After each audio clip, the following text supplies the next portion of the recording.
Hi everyone, class project time. We are going to be looking at time remapping. So I've got a practice file called Slow-Mo 04 in your exercise files. Practice with that. I want you to do that kind of ramp where we, plays along and then kind of slows down at a critical point. In this case is a kickflip. Okay, so somewhere in here, slow it down.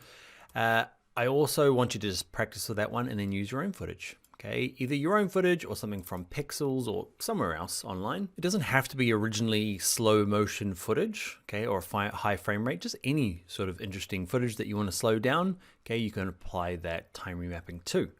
Now, everyone's going to be using different stuff, so share in the comments any troubles you had and any solutions you found to those.